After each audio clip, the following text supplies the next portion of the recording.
नमस्कार दोस्तों, जय माता दी। स्वागत है आपके अपने भक्ति जीवन चैनल में, जहां हर सांस में बसती है मां दुर्गा की भक्ति। भक्तिमय जीवन में एक और नया अध्याय। आज का अध्याय बहुत गहरा है, बहुत संवेदनशील है और हर उस भक्त के मन से जुड़ा है जो भक्ति करता है, जो कथा सुनता है और जो मोक्ष की आकांक्षा रखता है। परीक्षित जी को मोक्ष मिला, धुंधकारी को मोक्ष मिला। क्या सच में सिर्फ भागवत सुन लेने से मोक्ष मिल जाता है? अगर ऐसा है तो फिर आज के कलयुग में हम सब मोक्ष से दूर क्यों हैं? परीक्षित जी को भागवत से मोक्ष मिला, लेकिन आज के युग में मोक्ष कैसे मिलेगा? आज उसी सत्य को शास्त्रों के प्रकाश में समझेंगे। आज बहुत से लोग सोचते हैं, हम भी भागवत कथा सुनते हैं, गीता सुनते हैं, पुराण सुनते हैं, तो क्या हमें भी मोक्ष मिल जाएगा? ये सवाल गलत नहीं है, बल्कि यही सवाल भक्ति की शुरुआत है। इस प्रश्न का उत्तर पाने के लिए हमें शास्त्रों को भाव से समझना होगा, शब्दों से नहीं। भागवत गीता में आता है, राजा परीक्षित को 7 दिन का जीवन शेष था। उन्होंने राज्य छोड़ा, अहंकार छोड़ा, भय छोड़ा और गंगा तट पर बैठकर पूरी चेतना, पूर्ण समर्पण के साथ सुखदेव जी से भागवत सुनी। यह केवल सुनना नहीं था, यह अहंकार की मृत्यु थी। यह पूर्ण वैराग्य था और मृत्यु को सामने देखकर किया गया आत्मसमर्पण था। ध्यान रखने वाली बात समर्पण, इसीलिए उन्हें मोक्ष मिला। अब धुंधकारी की बात करें। धुंधकारी कोई साधारण भक्त नहीं था।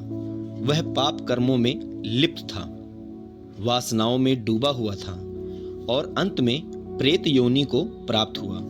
उसके भाई गोकर्ण जी ने भागवत कथा कराई, लेकिन ध्यान दीजिए, धुंधकारी की मुक्ति कथा के शब्दों से नहीं हुई, बल्कि उसके भीतर हुए परिवर्तन से हुई। भागवत ने उसके संस्कार जलाए, भागवत ने उसके भीतर की गंदगी को भस्म किया। तो असली प्रश्न क्या है? असली प्रश्न ये नहीं है कि भागवत सुनने से मोक्ष मिलता है या नहीं। असली प्रश्न यह है, हम भागवत को सुनकर क्या बनते हैं।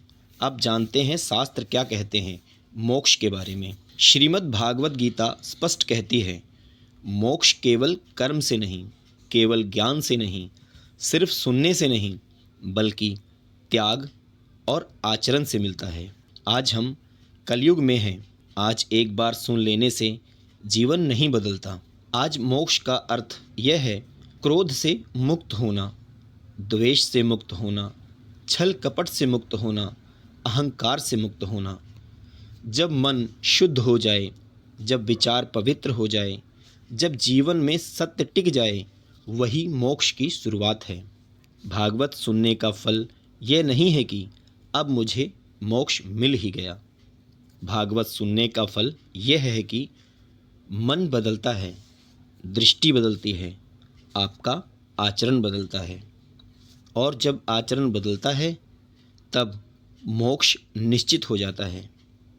इस पूरी वीडियो का निष्कर्ष संदेश बहुत स्पष्ट है। केवल भागवत सुनना पर्याप्त नहीं है, केवल कथा में रो लेना पर्याप्त नहीं है। भागवत को जीवन में उतारना ही मोक्ष का द्वार है।